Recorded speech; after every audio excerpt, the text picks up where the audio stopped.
जय हिंद साथियों, नमस्कार। मैं प्रत्युष श्रीवास्तव एक बार पुनः स्वागत करता हूं आप सबका आपके अपने यूट्यूब चैनल कुंवर स्टडी पर। साथियों, पॉलिटी के इस सब्जेक्ट में कल जो है हम देख चुके थे 7वीं अनुसूची को, जिसमें हमने बखूबी रूप से जो है संघ सूची, राज्य सूची, अनुवर्ती सूची और समवर्ती सूची सभी सूचियों को अच्छे ढंग से समझ लिया था, देख लिया था। उम्मीद है आप सब उसे पढ़ चुके होंगे और अपने नोट्स तैयार कर चुके होंगे। अगर नहीं किया है तो कर लीजिए, वरना आगे समझ में आने में आपको थोड़ी सी दिक्कत जरूर आ सकती है। तो साथियों, इस एक तरफ जो हम एंशियंट हिस्ट्री के सिलेबस को बड़े ही सहजता से खत्म करते चले जा रहे हैं, उसी प्रकार जो है इसे हम पॉलिटी सब्जेक्ट को भी बड़े ही आराम और मेहनत के साथ खत्म कर रहे हैं। यूपीएससी स्टेट पीसीएस के लिए है बैच साथियों, आपके हित में है। मैं वादा करता हूं कि जिस प्रकार से मैं सिलेबस खत्म कर रहा हूं साथियों, आपको इसके अलावा कहीं और भटकने की कोई आवश्यकता नहीं होगी। आप बस हमारे साथ थोड़ी सी मेहनत कर लीजिए। मैं वादा करता हूं केवल इतने सिलेबस मात्र से आप यूपीएससी और स्टेट पीसीएस के किसी भी एग्जाम को क्वालिफाई करने के लिए एलिजिबल जरूर रहेंगे। तो साथियों, बात करते हैं आज हम अपने टॉपिक की। तो आज का हमारा जो टॉपिक है वह है केंद्र व राज्य के प्रशासनिक कार्य व उत्तरदायित्व की। साथियों, कल हम 7वीं अनुसूची में अलग अलग उत्तरदायित्वों के बारे में हम उनके देख चुके थे। आज हम बात करते हैं प्रशासनिक कार्य और प्रशासनिक उत्तरदायित्वों के बारे में। तो साथियों, शुरू करते हैं आज की अपनी क्लास को नए ऊर्जा नए उत्साह के साथ। आइए, अनुच्छेद 256 के अनुसार राज्य अपनी कार्यपालिका शक्ति का प्रयोग इस प्रकार करेगा जिससे संसद द्वारा बनाए गए कानूनों का उस राज्य में पालन किया जाना संभव हो सके।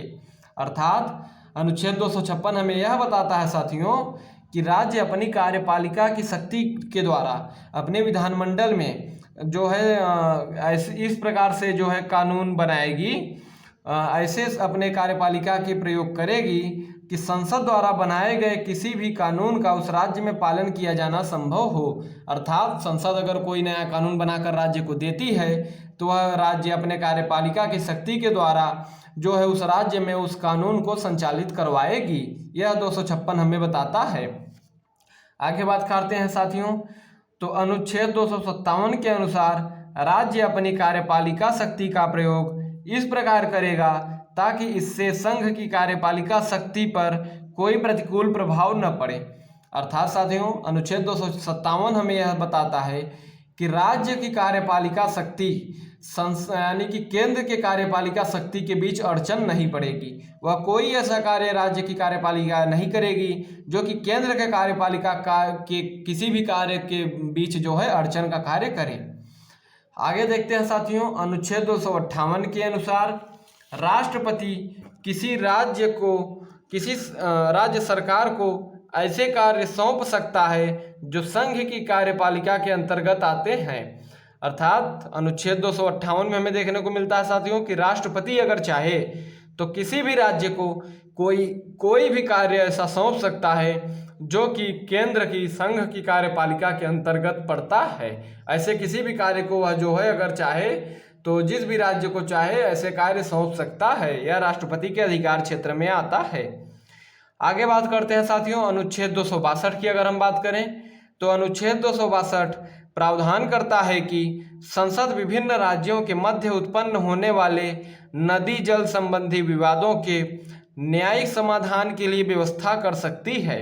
अर्थात अगर 262 में यह बताता है कि अगर दो या दो से अधिक राज्यों के बीच कोई अगर जल नदी बह रही है और अगर उनके मध्य उस नदी को लेकर कोई जल संबंधी विवाद आते हैं तो उसके न्यायिक समाधान के लिए व्यवस्था केंद्र कर सकती है।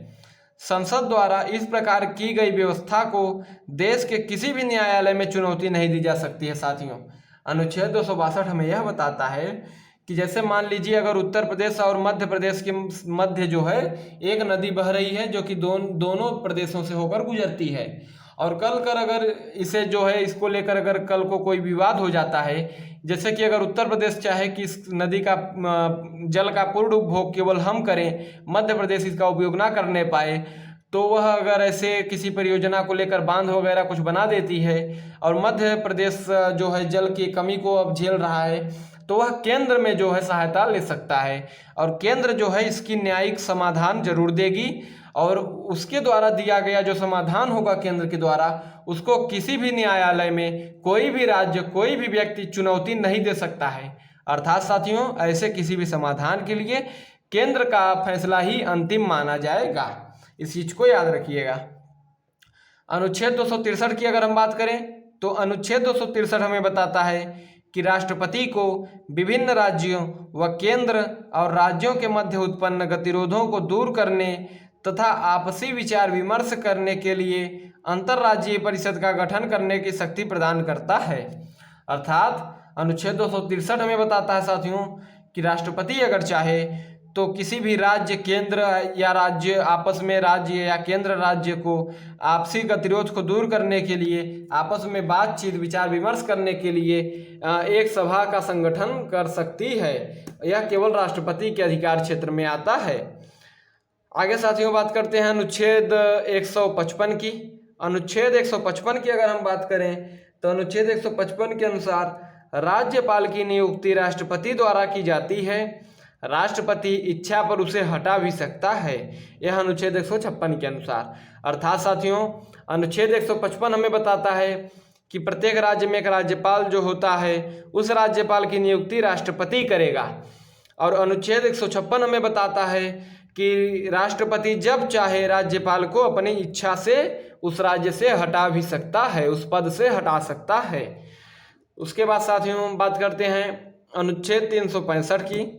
अगर हम अनुच्छेद 365 की बात करें तो 365 के अनुसार यदि केंद्र सरकार द्वारा दिए गए किन्हीं निर्देशों का पालन करने में राज्य सरकार असफल रहती है तो राष्ट्रपति यह मान सकता है कि उस राज्य का शासन संविधान अनुसार नहीं चलाया जा रहा है।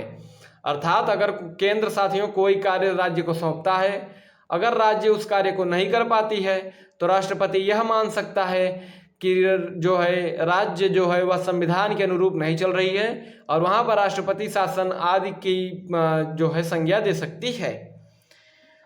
आगे साथियों बात करते हैं अनुच्छेद 356 की।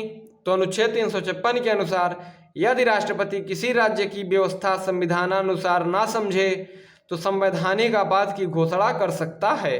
अर्थात अगर केंद्र के किसी भी कार्य को करने में असमर्थ होता है राज्य, तो राज्य को यह मान सकता है राष्ट्रपति कि यह संविधान के अनुरूप नहीं चल रहा है और वहाँ पर जो है आपात की घोषणा कर सकता है। वह राज्य के कार्यकारी विषयों के संबंध में राष्ट्रपति स्वयं निर्देश दे सकता है। अर्थात वहाँ का प्रशासन मुख्यमंत्री राज्य से लेकर राष्ट्रपति अपने हाथों में जो है वहाँ का प्रशासन ले सकता है। आगे बात करते हैं साथियों, तो वित्तीय आपातकाल में 360 के अंतर्गत केंद्र वित्तीय परिसंपत्तियों के अधिग्रहण हेतु राज्यों को निर्देशित कर सकता है। वह राज्य में कार्यरत सरकारी कर्मचारियों के वेतन में कटौती का आदेश दे सकता है। अर्थात अगर वित्तीय आपातकाल की समझ देश में आती है साथियों, तो अनुच्छेद 260 के अंतर्गत केंद्र जो है वित्तीय परिसंपत्तियों के अधिग्रहण हेतु राज्य को निर्देशित कर सकता है। अर्थात किसी भी वित्तीय परिसंपत्ति के अधिग्रहण के लिए केंद्र जो है राज्य को आदेशित कर सकता है।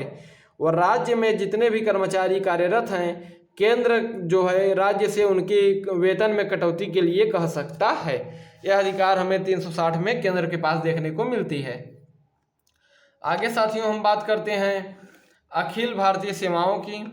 अगर हम अखिल भारतीय सेवाओं की बात करें तो इन सेवाओं के अधिकारी केंद्र और राज्यों के अंतर्गत उच्च पदों पर अपनी सेवाएं प्रदान करते हैं, परंतु इनकी नियुक्ति व प्रशिक्षण केंद्र द्वारा किया जाता है। अर्थात अखिल भारतीय सेवाओं में जो IAS PCS ये सब बातें हैं साथियों, जिसकी तैयारी में आप जुटे हैं, इन्हें कार्य तो किसी राज्य में करना होता है, किंतु इनकी नियुक्ति और इनका चयन जो है वह केंद्र करके राज्यों को सौंप देता है। इन्हें केंद्र व राज्य दोनों द्वारा नियंत्रित किया जा सकता है।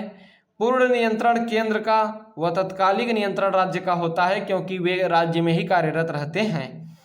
अनुच्छेद 312 संसद को राज्यसभा के प्रस्ताव के आधार पर नई अखिल भारतीय सेवा के गठन का अधिकार प्रदान करता है। यानी साथियों अनुच्छेद 312 हमें यह बताता है कि अगर संसद चाहे तो राज्यसभा अगर प्रस्ताव पारित कर दे तो उसके आधार पर नई भारतीय जो है अखिल भारतीय सेवा का गठन कर सकती है संसद। उसके बाद साथियों बात करते हैं लोक सेवा आयोग की। अगर हम लोक सेवा आयोग की बात करें तो राज्य लोक सेवा आयोग के अध्यक्ष व सदस्यों की नियुक्ति यद्यपि राज्यपाल द्वारा की जाती है, लेकिन इन्हें सिर्फ राष्ट्रपति द्वारा हटाया जा सकता है। यानी राज्य की किसी भी राज्य लोक सेवा आयोग के अध्यक्ष व सदस्यों की जो नियुक्ति है वह राज्यपाल करता है, किंतु हटाया केवल राष्ट्रपति द्वारा जा सकता है। संसद संयुक्त राज्य लोक सेवा आयोग का गठन संबंधित 2 या अधिक विधानमंडलों के अनुरोध पर कर सकती है।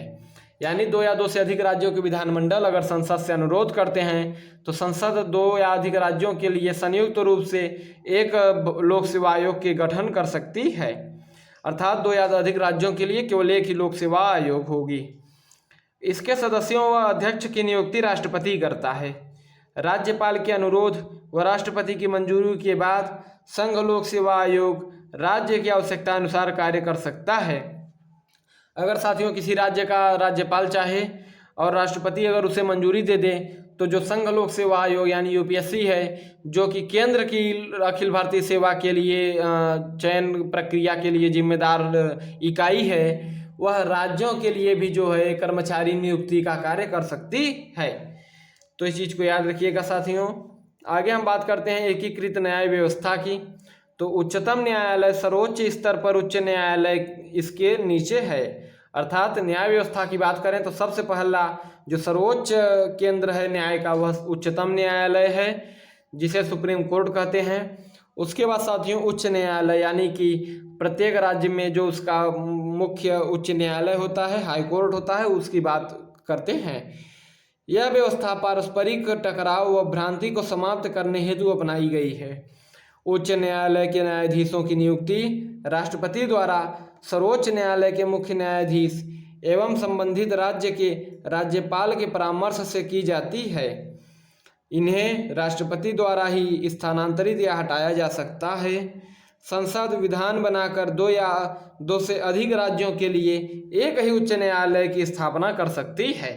संसद के पास यह शक्ति है साथियों कि वह चाहे तो 2 या अधिक राज्यों के लिए एक ही उच्च न्यायालय को बनाकर उनके लिए कार्य कर सकती है।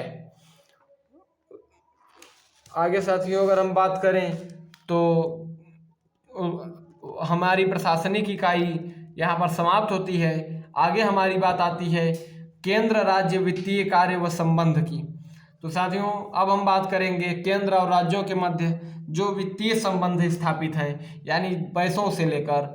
तो संविधान के भाग 7 में अनुच्छेद 268 से अनुच्छेद 293 तक केंद्र राज्य वित्तीय संबंधों की चर्चा की गई है। कराधान शक्तियों का आवंटन, सबसे पहले कराधान शक्तियों के आवंटन की बात की जाती है यहाँ पर साथियों। तो संसद के पास संघ सूची जिसकी संख्या 13 है, संघ सूची जो है साथियों संसद के पास जिसकी संख्या 13 है में कर निर्धारण का विशेष अधिकार है। राज्य विधानमंडल के पास राज्य सूची जिनकी संख्या 18 है में कर निर्धारण का विशेष अधिकार है। समवर्ती सूची में कोई कर प्रविष्टि नहीं है, किंतु 101वें संशोधन अधिनियम 2016 में वस्तु व सेवा कर के संबंध में यानी जीएसटी के संबंध में एक विशेष प्रावधान बनाकर एक अपवाद प्रस्तुत किया है। कर निर्धारण की अवशेष शक्ति संसद के पास है, जिसके तहत उनके उपहार कर, समृद्धि कर, व्यय कर लगाए गए हैं। आगे साथियों बात करते हैं तो संविधान ने राज्यों की कर निर्धारण शक्ति पर निम्न पाबंदियां लगाई हैं। विधानमंडल व्यवसाय, व्यापार व रोजगार पर कर लगा सकता है, लेकिन एक व्यक्ति पर यह 2500 रुपये प्रतिवर्ष से अधिक नहीं होना चाहिए। इस चीज़ को याद रखिएगा साथियों। आगे बात करते हैं तो राज्य विधानमंडल वस्तुओं की खरीद बिक्री, समाचार पत्र को छोड़कर पर कर लगा सकता है, किंतु राज्य के बाहर किसी वस्तु की खरीद बिक्री पर कर नहीं लगाई जा सकता। आयात या निर्यात के दौरान खरीद बिक्री पर कर नहीं लगाया जा सकता। अंतर्राज्यीय व्यापार यानी राज्यों के अंदर आपस में व्यापार व वाणिज्य के दौरान किसी खरीद बिक्री पर कर नहीं लगाया जा सकता। संसद द्वारा अंतर्राज्यीय व्यापार व वाणिज्य के तहत महत्वपूर्ण घोषित मसलों पर क्रय विक्रय के आधार पर प्रतिबंध है। राज्य विधायिका को निम्नलिखित दो मामलों में वस्तु की, सेवा की अथवा दोनों की आपूर्ति कर अधिरोपित करने से प्रतिबंधित किया गया है। पहला है साथियों, जबकि ऐसी आपूर्ति राज्य के बाहर की गई हो। दूसरा, जबकि ऐसी आपूर्ति आयात अथवा निर्यात के दौरान होती हो। तो साथियों वीडियो लंबी हो जाएगी, इसलिए आज की क्लास को हम यहीं पर समाप्त करते हैं। मिलते हैं कल नए वीडियो में नए ऊर्जा, नए उत्साह, नए टॉपिक के साथ।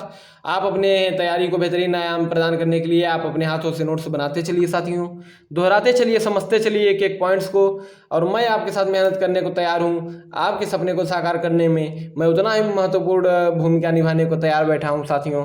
आप बस हमारे साथ जुड़े रहिए, बने रहिए कोर्स स्टडी के साथ। मिलते हैं साथियों कल नए वीडियो में, नए क्लास में, नए उत्साह के साथ, नए टॉपिक के साथ। जय हिंद साथियों, जय हिंद।